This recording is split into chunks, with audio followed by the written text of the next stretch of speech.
हो चुके हैं परमादरणीय प्रोफेसर रमाकांत पांडे जी।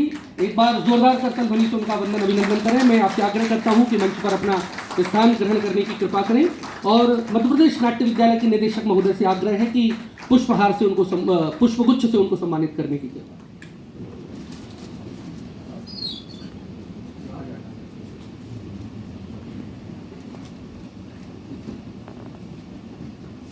एक बार जोरदार करतल ध्वनि।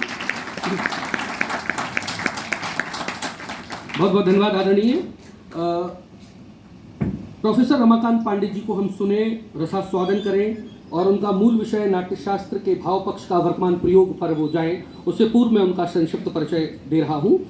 प्रोफेसर रमाकांत पांडे डीलिट केंद्रीय संस्कृत विश्वविद्यालय भोपाल परिसर में वरिष्ठ प्रोफेसर एवं निदेशक के पद पर कार्यमान हैं। केंद्रीय संस्कृत विश्वविद्यालय की भाषा साहित्य संस्कृति संकाय के आप डीन भी हैं। उन्होंने राष्ट्रीय संस्कृत संस्थान के मुक्त स्वाध्याय पीठम के निदेशक के रूप में भी कार्य किया है और दूरस्थ शिक्षा निदेशालय के डीन के पद पर भी आपने कार्य को सुशोभित किया है। वे वर्तमान में साहित्य अकादमी नई दिल्ली की सामान्य परिषद के माननीय सदस्य हैं।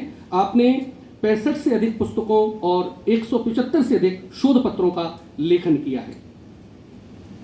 प्रोफेसर पांडे काव्यशास्त्र तथा नाट्यशास्त्र के क्षेत्र में एक प्रतिष्ठित विद्वान हैं। आपने संस्कृत रंगमंच के क्षेत्र में भी कई कार्य किए हैं तथा अनेक संस्कृत नाटकों का भी निर्देशन किया है।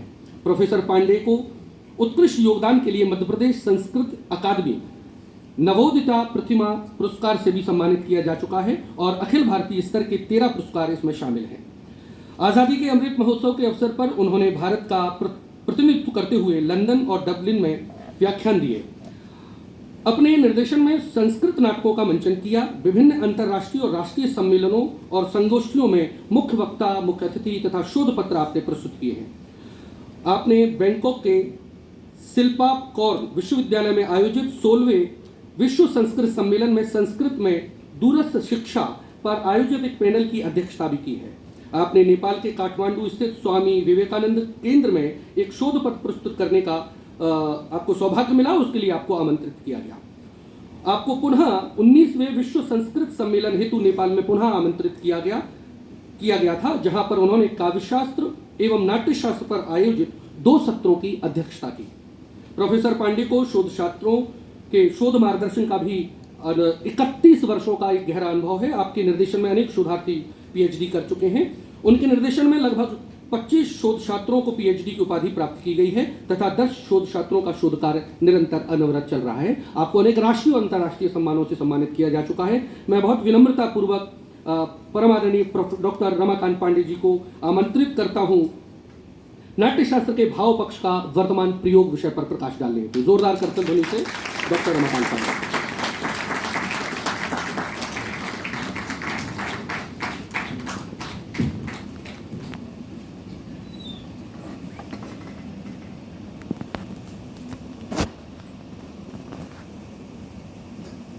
विद्या विद्यत एव यत्र सततं वेद्यो नयो रागिणाम् यं वैद्यं मनसा प्रपद्य विषय व्यालेष्वभूमिका बुधा वेदाशेष विचार सीमा विलसत् सिद्धांत भूमि समे विद्युत्यद्यतु हृद्यवद्यमखिलं श्रीवैद्यनाथः शिवः श्रीवैद्यनाथः शिवः श्रीवैद्यनाथः शिवः। मंच पर विद्यमान नाट्य परंपरा के ऋषिकल्प विद्वज्जन, अभी मैं त्रिवेदी जी को सुन ही रहा था, सर को बहुत बार सुना हूँ और ऐसे ही इस पंक्ति में मेरे सम्मुख बहुत ही आदरणीय प्रतिष्ठित विद्वान बैठे हैं, जिनका एक एक का नाम मैं लूँ तो उनका गुणगान भी करूँ और कहीं कुछ छूट भी सकता है मुझसे।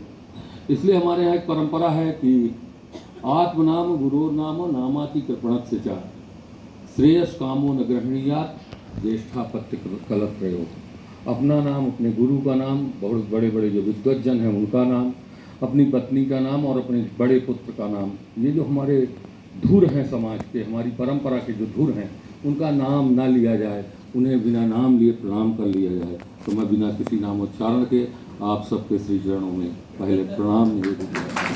कहीं ऐसा नहीं हो कि मैं कहीं पर देख रहा हूँ, कहीं नहीं देख पा रहा, तो अगर नामोच्चारण करूँ तो प्रत्येक का होना चाहिए जो आदरणीय है और अगर सब में उसी ब्रह्म मूर्ति को मानकर प्रणाम कर लेता हूँ तो शायद मैं उस अपराध से बच जाऊँगा।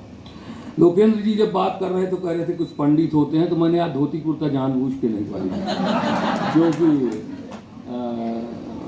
कहीं कहीं हाँ फोटो धोतू वाला है, पर मैंने पैंट वैंट ढूंढा फिर कहीं से पहना, तो इसीलिए कि कहीं मुझे पंडित शब्द रूढ़ कुछ ऐसा हो गया, उसको ऐसा रूढ़ कर दिया गया है कि मतलब हम लोग कुछ डरने से लगे। पंडित माने क्रूर, कोई ऐसा व्यक्ति जो अगर जरा सा कुछ गलत हो जाए तो काट डालेगा, मार डालेगा, कुछ ऐसा चलता है, जबकि पंडित शब्द का अर्थ वो है नहीं, हमने रूढ़ कर दिया है।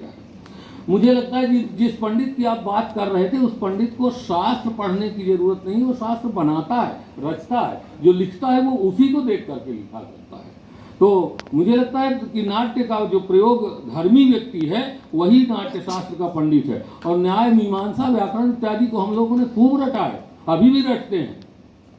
तो जो हम जिसे रटते हैं वो केवल सुनाने की विद्या होती है, लेकिन नाट्य प्रयोग की विद्या है, और जब तक हम प्रयोग नहीं कर सकते तब तक उस शास्त्र का प्रणयन नहीं हो सकता। जो ऋषि हैं, हमारे वैदिक ऋषि जो हैं, उन लोगों ने साक्षात्कार किया वेदों का। साक्षात्कार का मतलब ये नहीं होता कि उनने लिखा, साक्षात्कार का मतलब होता है वो पूर्व परंपरा में हमारे विद्यमान था, ज्ञान कहीं से आरंभ नहीं होता, ज्ञान विद्यमान था और उन लोगों ने अपने चिंतन से देखा।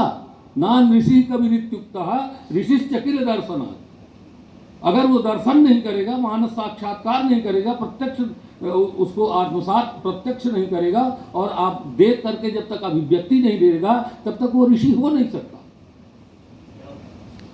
ऋषि होने के लिए ये नाट्य शास्त्र के ही एक आचार्य भट्टतौत है। भट्टतौत का ये कथन है कि मतलब पोथी पढ़ करके रट डाले और लिख दिए कि मैंने कविता लिख दी या शास्त्र लिख दिया, इससे कोई पंडित नहीं होता। पंडित तो वो होता है कि उसका तात्विक साक्षात्कार करे। तो वेदों के प्रवर्तक जो हैं, वेद भी हम लोग ब्रह्मा को ज्ञान का सबसे पहले मान लेते हैं, शिव को या विष्णु को, जिसको जो मान लें, लेकिन वेदों के मामले में ब्रह्मा को मानते हैं। तो ब्रह्मा के अंदर या ब्रह्मा, आप उस बिंदु को मानिए जहां से कभी ज्ञान शुरू हुआ होगा, उस ज्ञान का साक्षात्कार जो करेगा वो ऋषि है। तो नाट्य भी कहीं ना कहीं वहीं विद्यमान था, और भरत मुनि ने या उनके पूर्ववर्ती आचार्यों ने उनका साक्षात्कार किया और उसके अभिव्यक्ति दी। इसलिए भरत भी मुनि है। मुनि अगर नहीं होगा तो हमारे यहाँ शास्त्र नहीं रचा जा सकता, तो वो एक समाधिस्थ हुए होंगे। और वो कहते हैं पहले प्रणम में प्रणाम करते हैं, और पितामह महेश्वरौ कहते हैं। पितामह माने ब्रह्मा जी और महेश्वर, और कहीं कहीं पितामह परमेश्वरौ भी पाठ मिलता है। तो पितामह परमेश्वरों को हम अगर कर दें तो इसमें तीनों देवता समाहित हो जाएंगे। पितामहम पाति रक्षति थी पितामह पह, तो ब्रह्मा और पितामह पह माने विष्णु, और रमा और ईश्वर रमेश्वर। तो रमेश्वर से एक बार आप विष्णु को ले लीजिए, और रमा को अलग कर दीजिए लक्ष्मी को, और ईश्वर को ले लीजिए तो ईश्वर माने शिव हो जाएगा। तो हमारे यहाँ ब्रह्मा की परंपरा, विष्णु की परंपरा और शिव की परंपरा, ये तीनों परंपराएं नाट्य की विद्यमान थीं, और इस नाट्य शास्त्र से है। ये तो मैं जब पढ़ता हूँ तो मैं आत्ममुग्ध हो जाता हूँ। व्याकरण भी मैं काव्य शास्त्र भी पढ़ाता हूँ, रसगंगाधर जैसे तीव्र ग्रंथों का आलोचन करता हूँ, पर मैं उसमें डूबता नहीं, क्योंकि वहाँ केवल शब्दों का खेल है। यद सादृश्य प्रतियोगितायाम उपमेदावच्छेदकावच्छिन्न प्रशास्त्र मातृवृत्ति सानवच्छेदक धर्म सामानाधिकरण उभयाभाव उपमा अलंकार का ये लक्षण पंडितों ने दिया और भारत ने भी दिया। भारत वाला सबको समझ में आ जाएगा, और पंडितों वाला केवल पंडित भी नहीं समझ पाता, पंडित भी नहीं समझ पाता। तो आपने जो मुझे विषय दिया नाट्यशास्त्र के भाव पक्ष का वर्तमान प्रयोग, इसमें बड़ा उलझा रहा। मैंने संगीता जी से भी चर्चा किया, ये वर्तमान प्रयोग क्या है। फिर तो अपने गुरु जी त्रिपाठी जी को फोन किया, उन्होंने कहा ये वर्तमान प्रयोग क्या है, और रात में ही आज उलझा रहा, ये वर्तमान प्रयोग है क्या। प्रयोग तो अनादि है, अनंत है, हम उसको काल की सीमा में नहीं बांध सकते। लोकेंद्र जी जिस परंपरा के, या सर जिस परंपरा के संवाहक हैं, आप जिस परंपरा के संवाहक हैं, वो आधुनिक नहीं है, वो संप्रेषित होती हुई आ रही है, वो कभी विच्छिन्न नहीं होती। तो हम प्रयोग को वर्तमान शब्द से बांध नहीं सकते। अगर वर्तमान कहेंगे तो वो कहीं ना कहीं सीमित हो जाएगी, और जब सीमित हो जाएगी तो उसे हम शायद अपने उस अनादित्व से जोड़ नहीं सकते जिसकी भरत उपासना करते हैं या भारत जिसकी उपासना। तो मैं बड़ा चक्कर में पड़ा, फिर भी मैंने सोचा कि यहाँ कहा गया है तो कुछ लिखूंगा।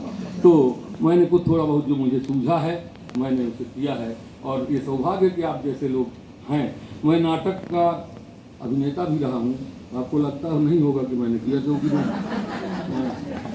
मैं पंडित हूँ वास्तव में। तो मैं पंडित हूँ वास्तव में, मैं बताता हूँ कि मैं पंडित हूँ, लेकिन कुछ गुरुजन जो मिले उनके सहयोग से हम संस्कृत के फील्ड में आए, और मैंने सन 2002 से संस्कृत अपने विश्वविद्यालय में अखिल भारतीय संस्कृत नाट्य महोत्सव का आगाज कराया।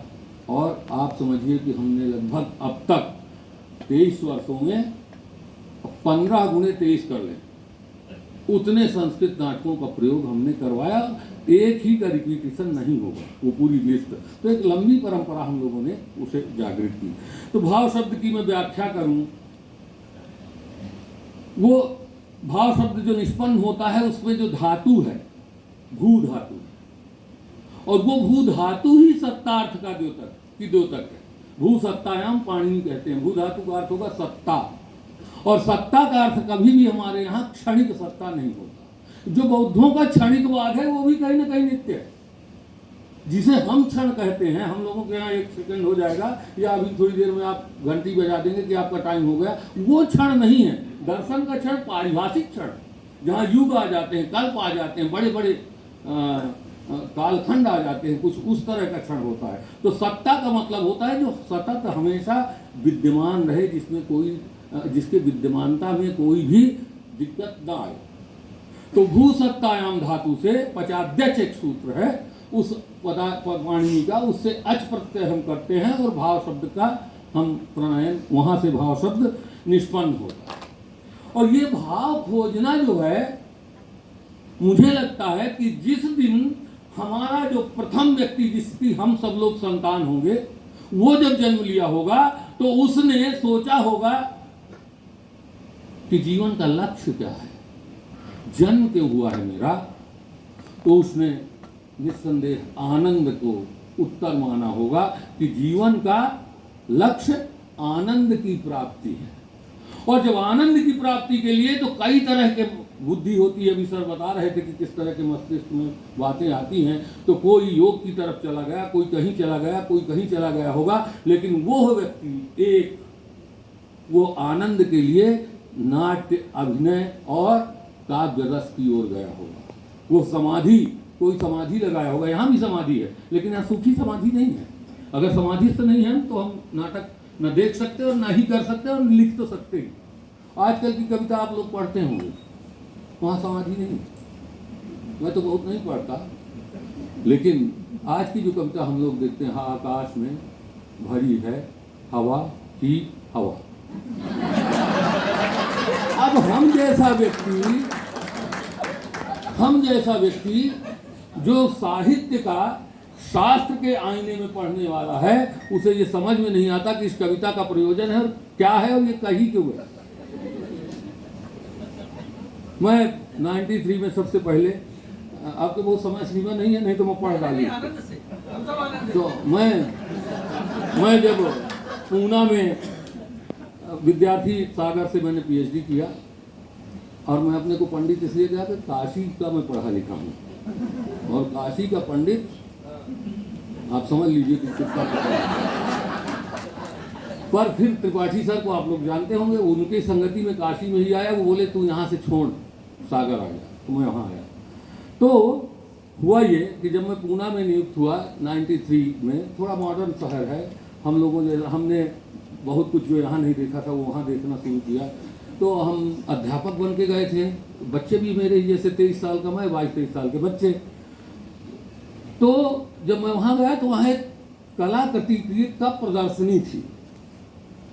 अब आप देखिए कि कैसा मॉडर्न क्या है। और तो वहाँ प्रदर्शनी थी, तो और तो कुछ ऐसे चित्र बने रहे होंगे, लेकिन एक में ऐसे ऐसे बिंदी, फिर ऐसे ऐसे ऐसे कुछ था।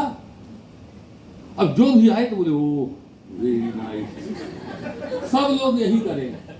ओह सो गुड, वेरी गुड। अब मैं वहां खड़ा पर पूछता था कि आप लोग वेरी गुड कह रहे हैं, इसमें गुड क्या है, ये क्या समझ में आ रहा है, मुझे समझाइए। तो बोले इसमें समझाना क्या है,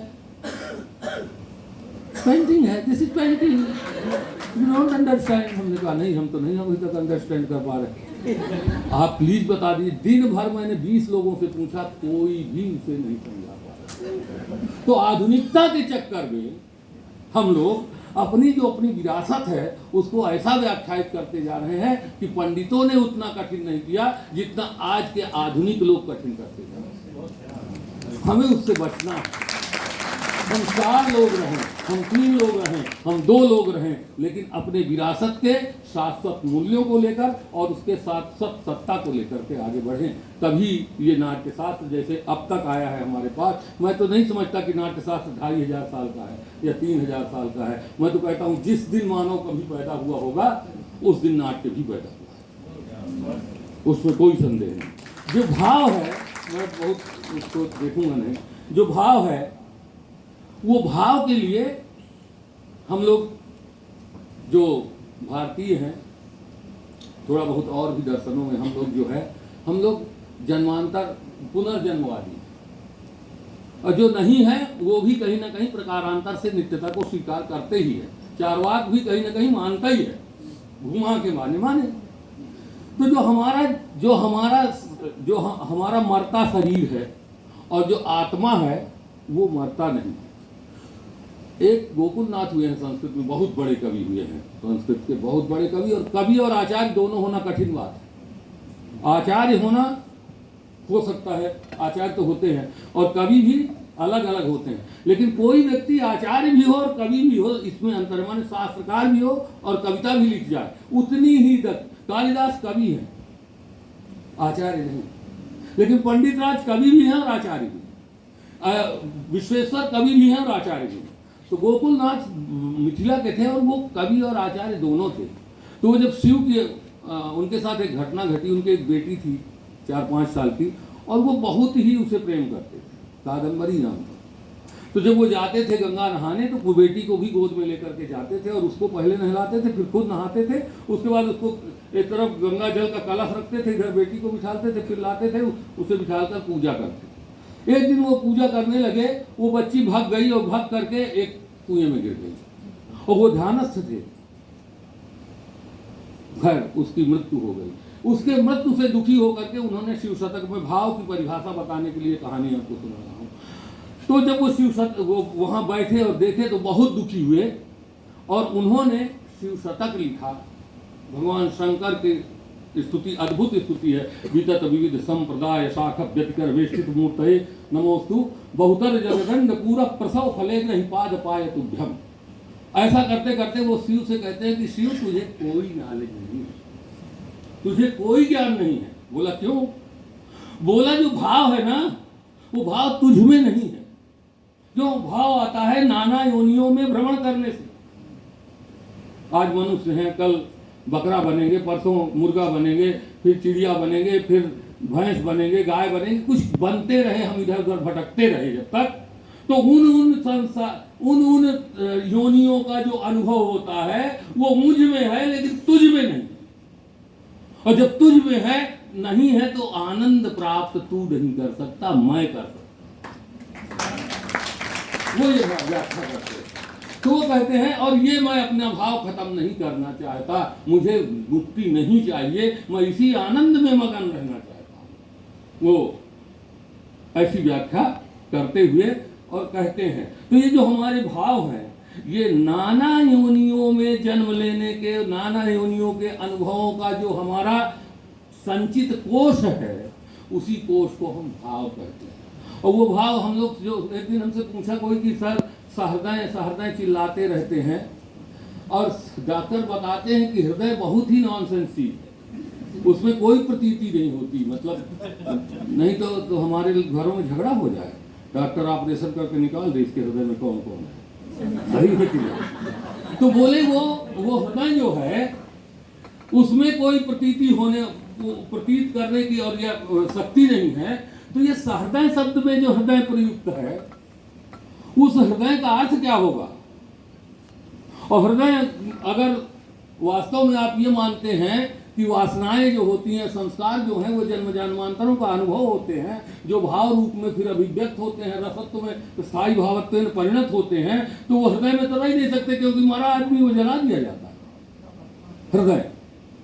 तो ये क्या होगा? हमने कहा ज्ञान अधिष्ठान आत्मा हमारे यहाँ कहा गया है कि ज्ञान का जो अधिष्ठान है वो आत्मा है। हृदय शब्द जो है एक नाट्य का पारिभाषिक शब्द है, वास्तव में वो आत्मा का ही वाचक है। वही वो किसी शरीर के अंग का वाचक नहीं है, हृदय एक पारिभाषिक शब्द बन गया है।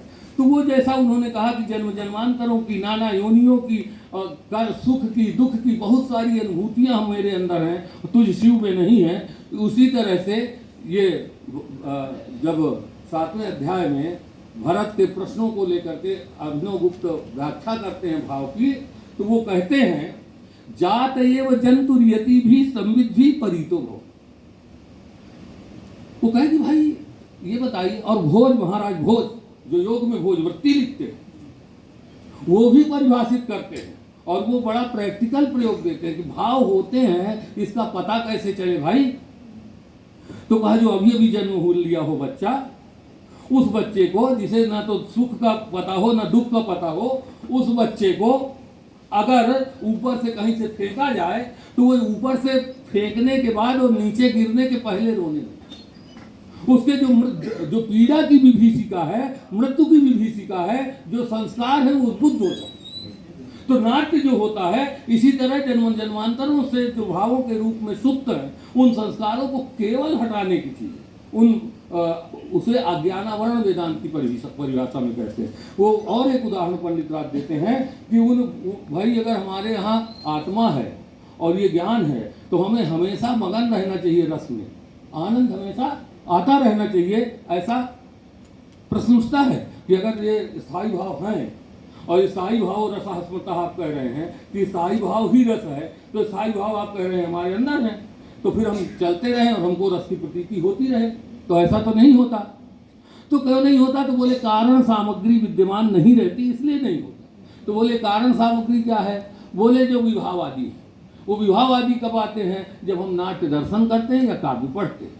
तो नाट्य या काव्य क्या करता है? आत्मा सच्चिदानंदात्मक, वो सच्चिदानंद रूप है, और नाट्य काव्य को देख करके हमारा जो ज्ञानावरण है वो भंग हो जाता है। ठीक उसी तरह जब हम कहीं गाँव में दीपक जलाते हैं तो खेत में, तो एक कटोरे में दीपक जला देते हैं, दूसरे को उससे ढक देते हैं, तो दीपक जलता तो रहता है लेकिन दिखाई नहीं पड़ता।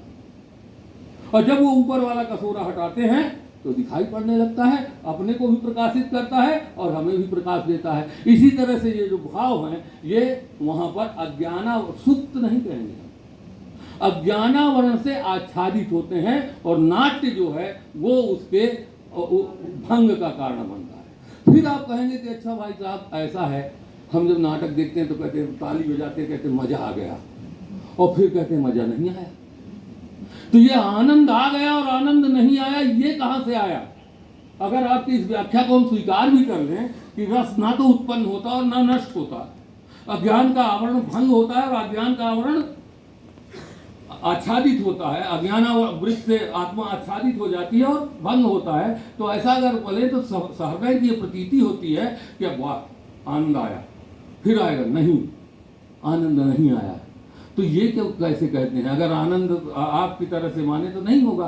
तो उन्होंने कहा ये वास्तव में उपचारता प्रयोग होता है। उपचारता प्रयोग का मतलब जो जो जो हमारा ज्ञानावरण भंग होता है और नहीं होता, उसी का उपचरित प्रयोग, चर्वणा का उपचरित प्रयोग है। जब अज्ञानावरण भंग हो गया तो हम कहते हैं आनंद आ गया। और फिर किसी बार कारणवश समाज शिथिल समाधि होना, हम शिथिल समाधिस्थ होते हैं जब, तो जब हम शिथिल समाधि हो गए, कभी कभी मन नहीं लगता, तो अज्ञानावरण भंग नहीं होगा। क्यों? जब तक हम उसमें समाधिस्थ नहीं होंगे नाट्य या किसी में, तो भंग नहीं होगा। तो बोले वो जो अज्ञानावरण का भंग है और भंग न होना है, उस वही जो है उपचारता आरोपित हो जाता है आनंद में। आनंद में वही आरोपित होता है। वास्तव में रस ना तो उत्पन्न होता और रस ना नष्ट होता। जो भाव जो उसका जो रसत्व में परिणत होते हैं स्थायी भाव, वो स्थायी भाव हमारे यहाँ सतत विद्यमान है, वो कहीं से आते नहीं हैं। आत्मा कहीं से सब ब्लिंकिट से आनंद मंगवाता नहीं है, उसका वो स्वरूप ही, वो कोई नई चीज नहीं करता। संख्या उनका आपको नहीं बताऊंगा कि कितने हैं, आप जानते हैं 49 भाव हैं। तो वो उसकी व्याख्या मैंने बताई कि भोज जो है योग सूत्र में जो भोजवृत्ति लिखते हैं वहां भी भाव की व्याख्या करते हैं।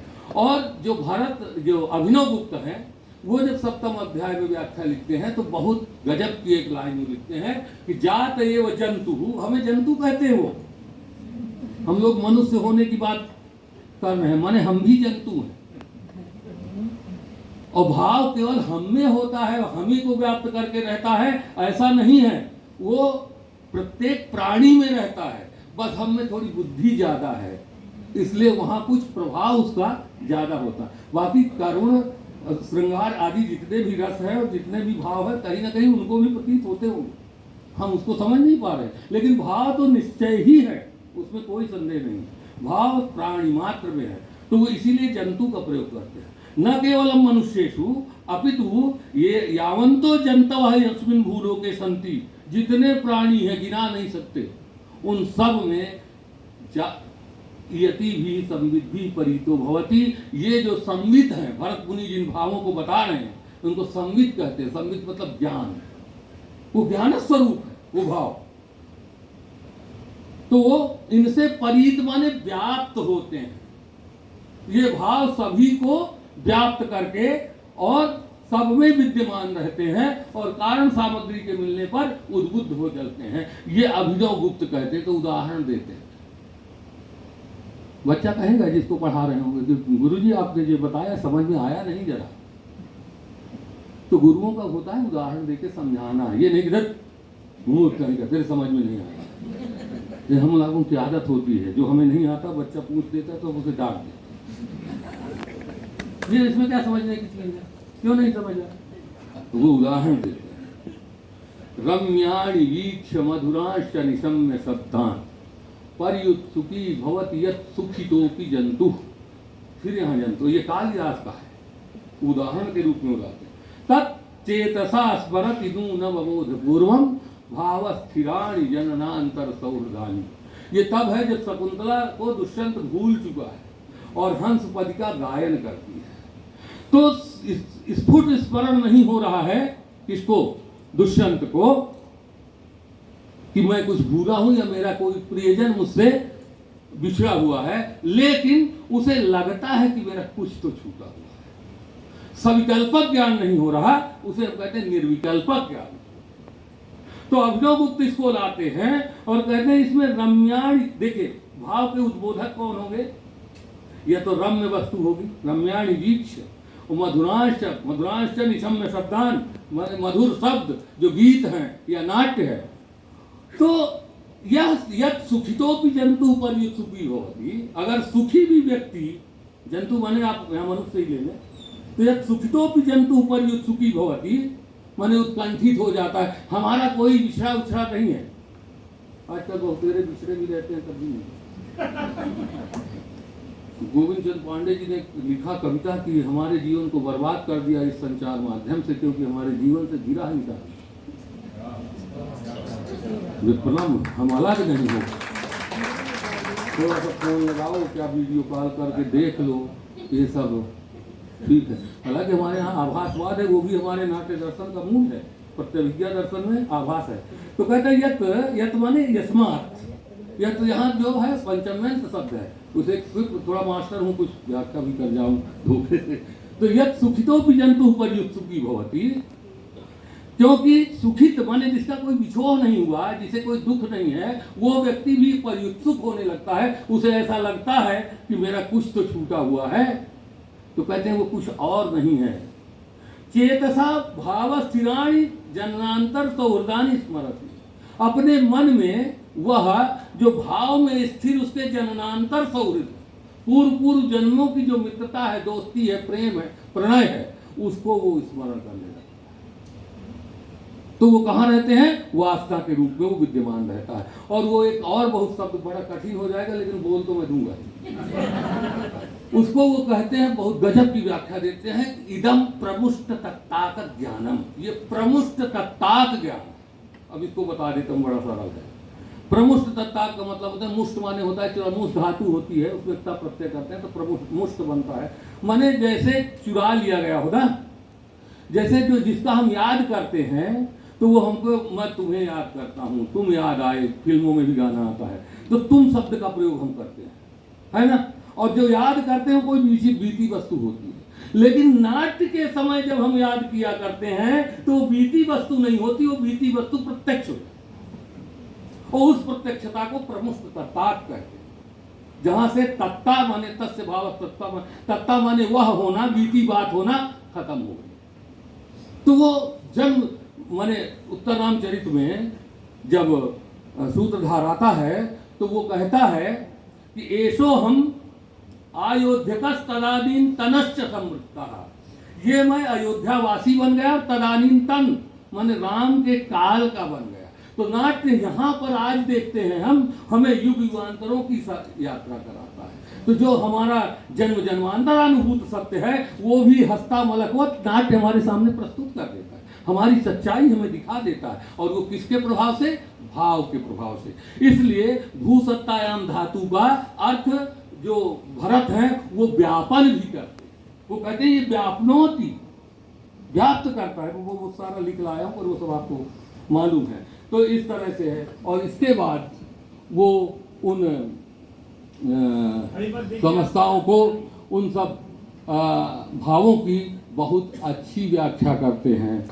और जो हम लोग पंडित लोग, जिसे मैं कहता हूँ, हम लोग पोथी में जितनी अच्छा व्याख्या करते हैं उससे अच्छा आप लोग जो कलाकार हैं वो उसको समझा देते हैं। क्योंकि नाट्य शास्त्र जो है वो केवल पढ़ के ज्ञात नहीं किया जा सकता, वो प्रयोग करके ज्ञात किया जा सकता है। सर्व आदिवासियों की बात यहाँ की कर रहे थे, मैं चित्रकूट का हूँ, यहीं पर है। और मेरा गांव चित्रकूट से 12 किलोमीटर दूर मध्य प्रदेश में भी मैं हूँ, उत्तर प्रदेश में भी। हमारे यहाँ ये यूपी है, ये यूपी, इधर की लाइट गोल हो गई वो तार फंसा लेते हैं, वो ऐसा चलता रहता है। हर यूपी में है। अच्छा, 2 जिलों का खेल चलता है। इधर चित्रकूट में तो सतना का खेल चलता है, थोड़ा पूरब चले जाएंगे तो रीवा का चलने लगेगा। तो हमारे यहाँ के लोग 4 जिलों के निवासी हैं। तो मैं जहाँ का हूँ वहाँ कोल आदिवासी बहुत है। और कोल आदिवासी थे तो चूंकि हम लोग किसान भी थे और हम पंडित भी थे, हमारे घर में पौरोहित्य पता नहीं कब से होता आया, थोड़ा बहुत मुझे भी आता है। जब कोई नहीं मिलता उनको तो मैं कहता हूँ मुझे फ़ोन करिएगा और मैं आऊँगा। गुरुजी आप गाड़ी से आएंगे इतना तेल फूंक के? मैंने कहा मेरे पूर्वजों ने कराया है तो मैं उसे करूँगा, हालांकि मुझे बहुत अभ्यास अब नहीं रहा। तो मैं कोलों के साथ, उनके बच्चों के साथ, और जो बड़े थे उनमें कोई हमारा चाचा लगता था, कोई मामा लगता था, कोई कुछ लगता था, उनके पास और उनके जो कोलदाहकी जैसे गीत हैं, उनके बहलोल जैसे जो नृत्य हैं, उनको बैठ के बड़े चाव से देखता था। पता नहीं मुझे संस्कृत पढ़ना था, हो सकता है ये कुछ संस्कार भगवान को देना रहा हो, तो मैं वहाँ बैठता था। और तब मैंने जो ताल और लय उनके देखे कि जब से हम लोग थोड़ा सा क्या कहेंगे सभ्य बनने की कोशिश की है, सभ्य हुए नहीं है, बनने की कोशिश की है, तब से हमने बहुत कुछ खो दिया। तब जब ठंडी पड़ा करती थी तो लकड़ियों का अलाव जला करके, और रजाइयाँ नहीं होती थी, पुआल डाल दिया जाता था और एक धुस्सा होता था, ऊनी नहीं होता था, वो एक मोटे कपड़े का होता था, वो उनके पास होता था। और हम जैसे लोग चुरा के घर से दादी से हाथ पैर जोड़े, एक आध दिन दादी छोड़ दे, दूसरे दिन ना छोड़े, तो जब सो जाए तो हम चुरा के भाग जाते। 6-7 साल की उम्र की बात बताऊँ तब मैं वहाँ वो देखा करता था। तो जो उनकी संगीत है उसकी भी व्याख्या अभी तक हुई नहीं है। 60-70 ढोल और 60-70 नगाड़े एक साथ बजते हैं और किसी में लयभंग नहीं, एक साथ बज रहा है। अब धीरे धीरे जब मैं पढ़ने लगा तो एक दाता दीन चाचा थे, वो नगड़िया भी बजाते थे, ढोल भी बजाते थे। तो मैंने उससे पूछा आपने किससे सीखा? बोले किसी से नहीं भैया, हम कहा आपका गुरु कहे तो कुछ नहीं, ऐसे भैया लोग गाते थे तो हम भी ऐसे सीख लिए बजाते बजाते। तो मैंने देखा कि वो परंपरा उनमें उतरती है। सीखना उतरना नहीं है, सीखना आरोप है, लेकिन वो परंपरा उनमें उतरती है और वो सहज परंपरा का संप्रेषण है। तो नाट्य या कला जो है अगर थोपा जाएगा किसी में तो वो न कलाकार हो सकता है ना नट बन सकता है। हमारे सामने फिल्म के बहुत बड़े कलाकार बैठे हुए हैं, इनका मैं भी अभिनय देखता था। सौभाग्य मिला कि हम भोपाल में आपके दर्शन की। अच्छा, हीरो हीरोइन को हम देखेंगे क्या, ये हमारे भाग्य में हम लोग, मैं राजा देखने की भी कल्पना करता था जब जयपुर में था, और फिर हीरो हीरो देखने का भी। तो सर को देखा, फिर और एक आदमी मिल गए, लेकिन सर में जो कला की, जो ज्ञान के साथ जो, देखिए कला स्वाभाविक होती है, लेकिन अगर वो ज्ञान की पॉलिश से परिमार्जित हो जाए तो फिर उठती है। वहाँ भी कुछ ऐसा ही है। तो मुझे लगता है नाट्य शास्त्र में उन भावों, उन संगीतों और उन भंगिमाओं को स्वाभाविक रूप से भरत ने लिखा है। कल नीपा में एक लेक्चर में दे रहा था, तो बोले कि क्या 100 पुत्र भरत के हुए होंगे और 100 पुत्रियां हुई होंगी। भरत झूठ लिख रहे हैं। हम कहा अब आपको झूठ इसलिए लग रहा है कि आप एक भी नहीं है, लेकिन 100 हो जाना कोई आश्चर्य की बात नहीं है, अगर आप पुत्र और पुत्री औरस संतति को मानते हैं तो। और नहीं तो हमारे यहाँ 2 वंश माने जाते हैं, एक रक्त वंश और एक विद्या वंश। तो जो विद्या वंश है, मैं अपने गुरु का उतना ही महत्वपूर्ण पुत्र हूं जो उनके गर्भ से, गुरु माता के गर्भ से उत्पन्न हुआ है। जो अधिकार उसे है वो अधिकार मुझे भी है, और गुरु की पीड़ा में और सुख और दुख में मैं उतना ही सहभागी हूं जितना वो है, और कहीं मुझे लगता है मैं ज्यादा हूं। तो मैंने कहा कि वो 100 पुत्र, अगर आप जन्म लेने को ही पुत्र मानते हैं, हमका पुत्र का अर्थ कहीं ये नहीं है कि वो जो माता जन्म दे वही पुत्र है। वो कहते हैं पुम नामगात नरकात त्रायते इति पुत्र। पुम नाम के नरक से जो भी रक्षा कर दे वही पुत्र है। तो जो हमारा अंतिम संस्कार वगैरह कर दे वही पुत्र है। कौन सा हमारी पत्नी के गर्भ से उत्पन्न होने वाला ही पुत्र होगा, ऐसी व्याख्या कहीं नहीं। उसका जात है, उसके लिए जात। इसलिए कोई भी शब्द किसी का पर्याय नहीं हो सकता। तो भरत मुनि जो है वो अपने शिष्यों या औरस, जो भी आपको मानना है, अगर वो शिष्य है तो भी औरस हो गया। हमारे यहाँ विद्या जब गुरु ले जाता था विद्यार्थियों को प्राचीन काल में गुरुकुल में, तो आपके बच्चे को नहीं ले जाता था, उपनयन संस्कार किया जाता था और उसको गुरु अपने गर्भ में धारण करता था, आरोपित ही सही, और फिर उसको जन्म देता था और उसे जन्म देकर के तब ले जाता। मतलब ये तुम्हारा पुत्र नहीं है, ये मेरा पुत्र है। तो हमारे यहाँ गुरु परंपरा इसीलिए आज भी बहुत बलवान है। और अभी भी हम लोग इंटरव्यू में जब जाते हैं, कहता है व्याकरण को पढ़ा हो, तो गुरु से, किस गुरु से पढ़ा है तू? आपके नृत्य में, संगीत में पूछते हैं अच्छा तुम्हारा गुरु कौन है? अगर गुरु अच्छा वाला है तो शिष्य को थोड़ा कम भी आता है, माना जाएगा। और गुरु अगर अच्छा नहीं है तो शिष्य कितना भी गुरु से आगे हो उसको नहीं माना जाएगा।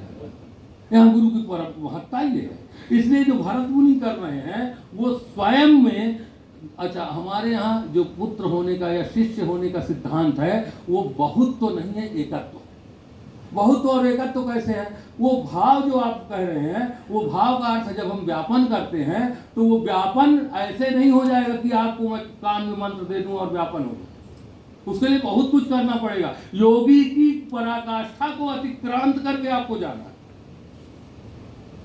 तो जो गुरु है वो जब आपको विद्या देता है तो गुरु आपको विद्या नहीं देता, बल्कि आपके रूप में अपने को अनेकत्व प्रदान करता है, माने स्वयं अभिव्यक्त होता है आपके रूप में। हमारे यहाँ ये नहीं है कि आप मेरे शिष्य हैं तो आप हैं, वो आप नहीं हो, मैं हूं। और मैं मतलब मेरी गुरु परंपरा है। इसलिए एको हम बहुश्याम हूं, मैं एक होकर बहुत बनूं। ये जो व्यापन, जो भावों की व्यापकता कुछ इस तरह से होती है, और मुझे लगता है योगी भी उसको परिभाषित नहीं कर सकते। अब उनको काम चलाने के लिए आप स्थायी भाव, विभाव, अनुभाव कुछ भी बांट दीजिए। अनुभाव को बहुत लोग नहीं समझ पाते। मेरे विद्यार्थी जो है कहते गुरु जी विभाव तो समझ में आ गया, अनुभाव समझ में नहीं आया। ये बड़ा लफड़े का काम है। और संचारी भाव भी समझ में आ गया है, लेकिन अनुभाव समझ में नहीं आता। तो विभाव ठीक है, विशेषण भावयंती, यह अर्थ है। पश्चात भावयंती, उसको बहुत अच्छे से समझ लेता हूँ। जो दो प्रेमी होते हैं, नए नए बच्चे जब शुरू करते हैं, तो वो ये सोचा करते हैं कि मेरी इस यात्रा को केवल मैं जानता हूं और कोई नहीं जानता। ये दोनों वो विभाव है, एक के रति का आलंबन, दूसरा होगा, और विभाव को दो भागों में बांट दिया, आलंबन और उद्दीपन। तो वो ये सोचते हैं कि मतलब कोई नहीं जानता। लेकिन अनुभाव जो है, अनुपश्चात भावयंती, अर्थात प्रतीत योग्यताम नयंती, माने आपके उस व्यापार को पहले दुष्यंत और शकुंतला ये सोचे थे कि हमें कोई नहीं जानेगा, ठीक है ना। लेकिन वो ये समझते रहते हैं कि हमें कोई नहीं जानेगा, और उनके हाव भाव से दुनिया जान जाती है। तो वो अनुपश्चात भावयंती अर्थात विभावयो भावम माने जनान बोधयंती, लोग जिससे जान जाएं कि शकुंतला दुष्यंत विषय करतिमान और दुष्यंता शकुंतला विषय करतिमान, ऐसा बोध जो करा दे वो अनुभव, ठीक है, उसको अनुभव कहते हैं। अब इन्हीं में से कुछ चुनते चले जाएंगे। तो ये भाव है। और एक चीज मुझे और बताना था कि भरत मुनि जो है वो नाट्य को वेद कहते हैं, पंचम वेद। क्या जरूरत थी वेद कहने की, ना कहते। नाट्याख्यम पंचमम वेदम से इतिहासम करोगे हम, तो वो नाट्याख्यम पंचमम शास्त्रम वेदम न लिखते, कह देते कि भाई नाट्याख्यम पंचमम शास्त्रम से इतिहासम करोगे हम, वेद शब्द का प्रयोग ना करते तो क्या बिगड़ जाता। वेद लिखने के चक्कर में आप क्यों पड़ गए। उसकी जो चीज मुझे समझ में आई कि जो वेद होते हैं, वेद स्वतः प्रमाण होता है। वेद में जो कह दिया गया है उसकी एडिटिंग नहीं होती, वही सत्य है जो वेद में कहा गया है। तो ये नाट्याख्य जो पंचम वेद है, नाट्य के बारे में यहां जो कुछ कह दिया गया है वो स्वतः प्रमाण, उसको किसी प्रमाण की जरूरत नहीं है। इसलिए मतलब प्रमाण हम, परम प्रमाण हम जिसे मानते हैं वो शास्त्र को नहीं मानते, वेद को मानते हैं। और शास्त्र क्या करते हैं, उन्हीं वेदों की व्याख्या करते हैं। तो जो नाट्य परंपरा पूरी आई वो उसकी शास्त्र है, लेकिन नाट्य शास्त्र जो है वो वास्तव में वेद है। और शास्त्र का मतलब होता है अनुशास्त्री, जो हमें शासित करे, उसे शास्त्र कहा जाता है। तो ये सारी चीज़ें ऐसे चलती गई, और मुझे आप ना रोके, इसका मतलब ये नहीं है कि मैं अत्याचार करूं। तो मैंने बहुत सारा देखा और बहुत लिखा, लेकिन ठीक है, वो आप सब जानते हैं, मुझे जो बताना था मैंने बता दिया। इसके बाद मैंने आपके प्रयोग की बातें, जो वर्तमान की बातें जो मेरे समझ में आई, मुझे लगता है नाट्य के भावों का ना कोई अतीत है और ना कोई वर्तमान। क्यों? क्योंकि ये भाव शाश्वत है। योगी जो योग साधना करता है, या किसी भी धर्म संप्रदाय में कहीं भी जिस प्रकार की भी हम उपासना करते हैं मुक्ति के लिए, वो इन्हीं भावों से छुटकारा वो पाना चाहते हैं। लेकिन एक वर्ग ऐसा है हमारे यहाँ, हम लोगों का, जो हम यहाँ बैठे हैं, जो हम नाटक को के दर्शक हैं, नाट्य शास्त्र के उपासक हैं, हम लोगों को मुक्ति फुक्ति नहीं चाहिए, हमें वो आनंद चाहिए। मुक्ति क्या है? उनके यहाँ कहते हैं माने आत्यंतिक दुख निवृत्ति ही मुक्ति है। जहां आत्यंतिक दुख निवृत्ति हो जाए वो मुक्ति है। और हमारे यहाँ, उनके यहाँ जीवन भर तपस्या करो, तब मरने के बाद कुछ होता होगा कि नहीं भगवान जाने, लेकिन हम जीवते जी अभी भी मुक्त हो रहे हैं। सही है ना? नाट्य शास्त्र आपको दिन भर मुक्ति देता है। आत्यंतिक दुख निवृत्ति का मतलब पता नहीं आपका होता होगा कि नहीं होता होगा। वो कहेंगे जटा रखाओ, पंचाग्नि दापो, ये करो वो करो, हमें कोई जटा नहीं रखानी, मर्जी हो रखाओ ना रखाओ। वो कहेंगे त्रिकाल संध्या करो, आप मत करो, हम तो ये कहते हैं मत करो। आप बाबा बन जाओ, डंडा ले लो, कमंडलू धारण करो, कुछ मत करो, सिर्फ और सिर्फ पढ़ो, नाटक देखो, उसी से आपको आनंद की प्राप्ति होगी। तो हमारी साधना का मार्ग ये है। इसलिए इसका जो नाट्य और काव्य वाला वर्ग चला, वो इसलिए चला कि हम लोगों में, समाज में तरह तरह के लोग हैं। तो कुछ लोग तो हैं, अच्छा उसको ऐसे समझ लीजिए कि जब हम छोटे छोटे थे तो मलेरिया बुखार जब आती थी, पता नहीं आपको याद है, तो एक मलेरिया वाला गांव में अधिकारी आता था, और वो इतनी बड़ी बड़ी सफ़ेद गोली देता था और बड़ी कड़ू होती थी, वो क्लोरोक्विन कहते थे। और उसके बाद ये कहता था कि इसको दूध पिला के साथ पिला देना। तो अब अपन लोग पीते नहीं थे, तो दादी या माँ पकड़ के नहा के जो है मुंह दबवाएं और फिर वो गोली भर दें और दूध डाल दें, तो जो अंदर हो वो भी हम उलट दें। वो है शास्त्र।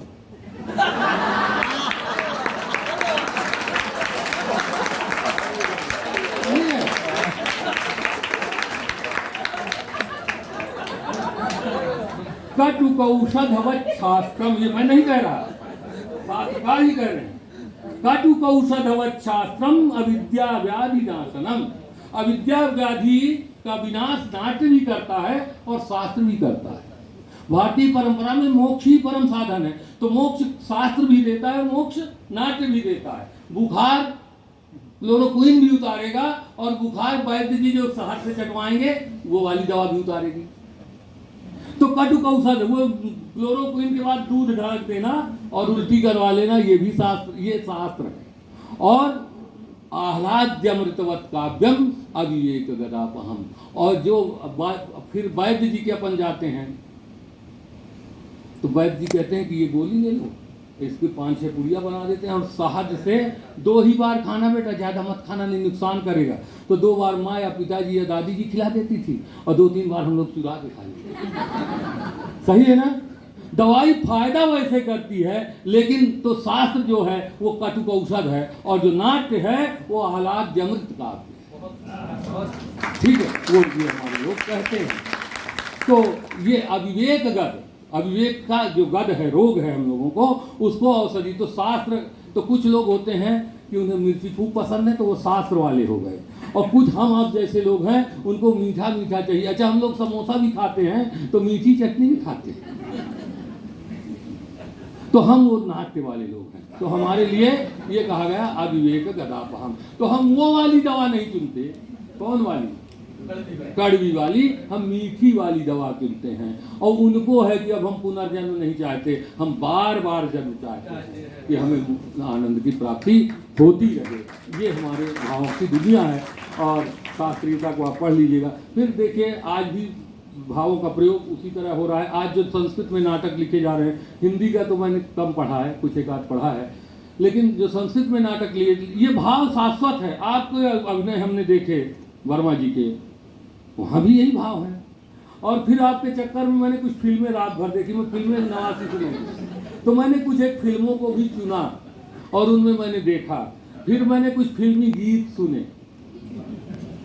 मैंने कहा फिल्मों की बात करूंगा तो बच्चे होंगे तो ज़्यादा थोड़ा आनंद आएगा।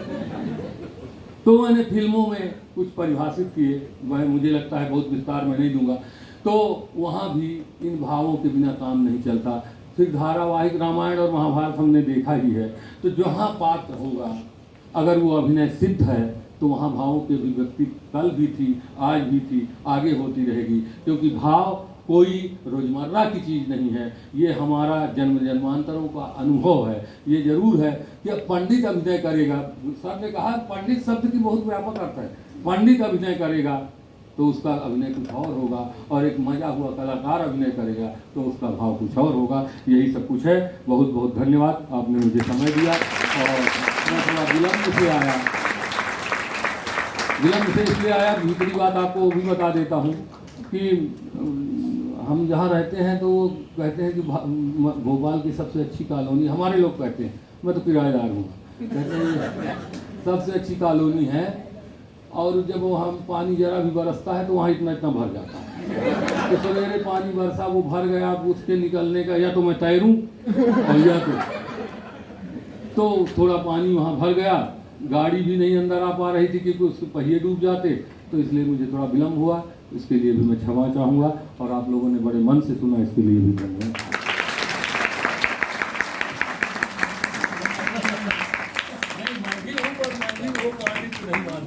आदरणीय आचार्य, आप देर आए पर दुरुस्त आए। एक बार जोरदार करकर आपके लिए। वैसे मैं नोटिंग बहुत कर रहा था, बहुत कुछ लिखा, दो पंक्तियों में अपनी बात रखता हूं कि आपके लिए सोचा तो बहुत पर लिखा कम मैंने, आपके लिए सोचा तो बहुत पर लिखा कम मैंने, आपकी तारीफ के लायक मेरे अल्फाज कहा। आपने, मैं भी कर्मकांडी ब्राह्मण परिवार से आता हूं, कर्मकांडी में उसको अन्यथा मत लीजिए, मतलब दैनंदिनी जो कर्म है और जो चीजें करती, कथा इत्यादि प्रकार के, जो मैंने भी बचपन में बहुत कराई, मालित्यादिनी सुगंधिनी, मालित्यादिनी वही प्रभो माया हतानी पूज्यानी पुष्पार्थम प्रतिगृह्यताम, ये सब करते रहे। 10 रुपए मिलते थे और नाना जी कराते थे, उनको 500 रुपये, 1000 रुपये, 1100 रुपये।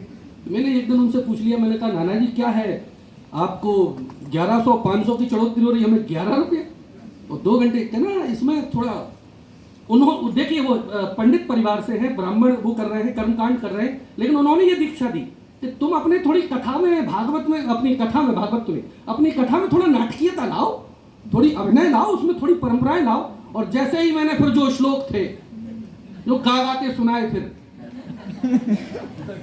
तो दक्षिणा बढ़ गई, भोजन बढ़ गया।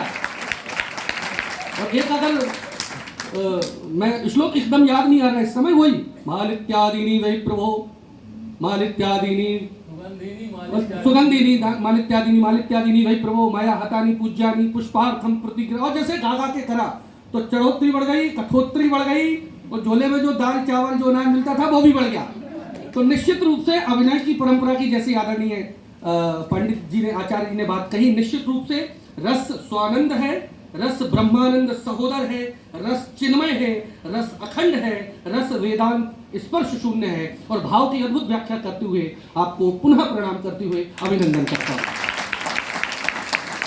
समय हो गया है, वैसे सेशन के बाद अगर आप उपस्थित रहें तो मेरा ये निवेदन है कि हम लोग पहले टी ब्रेक कर लेते हैं, उसके बाद फिर प्रश्नोत्तर के बाद हम बहुत तो सभी से आग्रह है कि 15 मिनट का हम पहले टी ब्रेक करते हैं, उसके बाद